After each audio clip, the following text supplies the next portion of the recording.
According to Israeli rabbis, the only cure for the plague that we are dealing with is the third temple.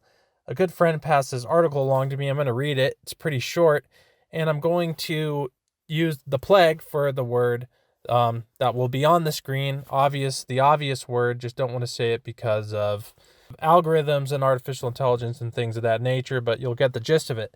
So it says, the third temple is the only cure for the plague, says Israeli rabbi. Rabbi says the plague, which means crown, sent to remind us that world true crown is still missing. Rabbi Ariya Lipo is a fairly well-known Israeli religious studies teacher who has connections to many top officials in the Netanyahu government, and he wants them and all the rest of the people of Israel to consider a more spiritual solution to the plague issue. In a short video clip recorded for the Hebrew language website Temple Mount News, Rabbi Lipo reported that we are here on the Temple Mount sending up a prayer for the healing of the entire world. The rabbi noted that the plague means crown in many languages. This plague has come to remind us that the true crown of the world is missing. What will stop the plague was taught to us by King David. Rabbi Lipo suggests that the Jerusalem temple is the crown of the world, and that this crown will protect the world from the plague, should this generation merit the right to build it. He ended with an impromptu prayer, even though it is forbidden for Jewish people to pray atop of the Temple Mount, asking the Holy One, blessed be he, to rule from his palace, so that he will have a true crown in order to remove the crown of disease that is causing so many to suffer. So quite interesting, isn't it, that the answer to this would be something that would usher in the end of the world. And that's exactly what that will do. Before I get into that, first I went on the templeinstitute.org and looked around, and the very first thing on the first page, once you click English, that comes up is the plague and the need to bring Hashem into our world. Hashem means God, and means the name of God in Hebrew. Also, is there a message behind the plague of the plague? And as you read on, it's just talking about how God needs to come to the earth, and this is a perfect time. Down here it says, at the end it says, it is the perfect time to take the pause in life imposed upon us by the plague and redouble our efforts to complete and perfect God's world for these people, building the third temple, which the Antichrist will stand in as the abomination of desolation. Now, there's theories that the abomination of desolation is something that takes place within the body. I don't believe that to be the case whatsoever. It doesn't biblically state that in any way when you read through the Bible and what it says. I mean, the physical abomination of desolation that will take place within the body is receiving the mark of the beast. We know that people who take the mark of the beast, their salvation is lost. They're unredemptible at that point. So that's an abomination of desolation of sorts that will take place within somebody's body. But it's not something as if you take the mark and this is the abomination. It makes no sense when you read through the biblical text, which all have to do with the third temple. In Daniel 9:27, listen to this. There's nothing about this that is going on within a physical person's body. Daniel 9:27, then he shall confirm a covenant with many for 1 week. But in the middle of that week he shall bring an end to sacrifice and offering, and on the wing of abominations shall be one who makes desolate, even until the consummation which is determined is poured out on the desolate. So the cutting off of sacrifices and offerings within the temple, which are all things that will be going on within the third temple. When they rebuild the third temple, all the things surrounding it are going to take place again. The sacrifices, the burnt offerings. What was it, about a year ago, I guess, when they were doing a ceremony outside of the wall where they want the third temple to be built, offering up sacrifices and doing offerings outside where they want this third temple to be built. They're trying to build the third temple. That's what the Temple Institute is. They have the artifacts. Some people say they even have the construction, the blocks and all these things, and they could even, I don't know how accurate this is, but that they could build the third temple within a month or so, because they already have all the construction, I know they have the artifacts. You can see them on the templeinstitute.org website. They have everything set up in place, so when they can actually build this temple, they can just move right in and put everything in place.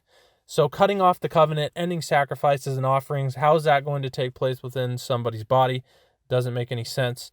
As well as in 2 Thessalonians 2:3, it says, "Let no one deceive you by any means, for that day, the coming of Jesus Christ and the judgment of the world, will not come unless the falling away comes first, and the man of sin is revealed, the son of perdition, who we know to be the Antichrist." In verse 4 it says, "Who opposes and exalts himself above all that is called God or that is worshipped, so that he sits as God in the temple of God, showing himself that he is God." I don't see how the Antichrist could sit in the temple of God, showing himself that he is God. How could the Antichrist sit within a person and show himself to be God? We don't see that. I mean, many Christians in the church don't even believe that miracles are possible and that these things happen through human beings, God through human beings, such as laying on of hands and praying for God's healing. So how is he going to sit within the temple of a human being and show himself to be God? It just makes no sense all around, just trying to cover that clearly. As well as when we go into Revelation 11, 1 through 2, it says, "Then I was given a reed like a measuring rod, and the angel stood, saying, 'Rise and measure the temple of God, the altar, and those who worship there, but leave out the court which is outside the temple, and do not measure it, for it has been given to the Gentiles, and they will tread the holy city underfoot for 42 months. So clearly this is not some temple in heaven. They're talking about the Gentiles here on earth that will tread this city underfoot for 42 months. So clearly the temple will take place in the end times. And that's always been one of the signs that I'll always watch for, that when that thing starts getting built, then we'll know for sure that things are rapidly moving towards the coming of Jesus Christ. And yes, of course, the Bible says no man knows the day or the hour, which none of us do. But just like in Matthew 24 with the fig tree, that when it starts to bud, you know that spring and summer are near and it's going to give fruit. The same way Jesus says when you see these signs starting to take place, you will know that his coming is near. So, of course, we don't know the day or the hour, but we know of the signs and the seasons. And we know that the mark of the beast will be a mark that when you've taken the mark, we don't know obviously everything that surrounds it now, but when you take the mark, you will not be redeemed anymore. There's no way of you to be saved. You can't cut it out or anything. There's speculation that it changes DNA or whatever the case is of what that is. So that's already going to be taking place when all of this is going on. When people are getting the mark, they're already gone. There's no abomination of desolation. The abomination of desolation is very clearly says when he stands in the temple of God, declares himself to be God. We don't have to dive into these different things like it's when you get the mark or it's this or it's that. None of that stuff pertains to anything. God is very clear, and he's not going to make his revelations only known to people who have watched a certain YouTube video or a certain YouTube channel. That makes no sense. Just like I've touched upon in the past, the Revelation 6 or whatever, Revelation 12 sign in the sky, what a million people saw, that is really the Revelation 12 sign in the sky going to be a video that only people in English saw about whatever, a million times maybe? That stuff doesn't make sense. The Bible is pretty clear. It says in the temple of God. And so we're seeing all these different answers to the situation we're dealing with.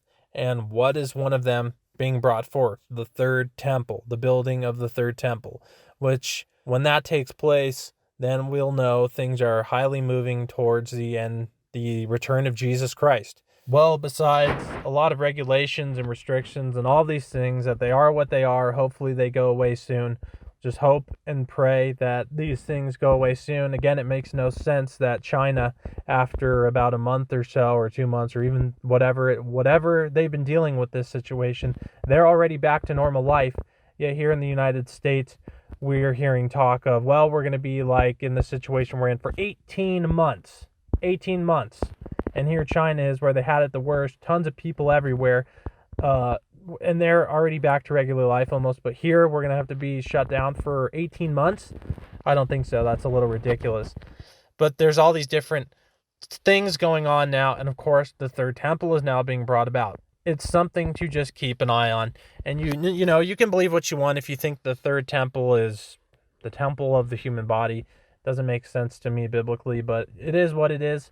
According to the Bible verses I read, to me it sounds like a physical building, and they're trying to build this physical building, so it kind of makes sense in line with things that are going on in the world as well. So to keep an eye on that and see what takes place out of that will be interesting and something to keep your eye on if you're curious on the timeline of the return of Jesus Christ. Thanks for watching. Of course, stay safe, pray. It's our best thing to do ever in life. Praying and just being still in contact and fellowshipping with other believers, and of course your family and things of that nature are good and important.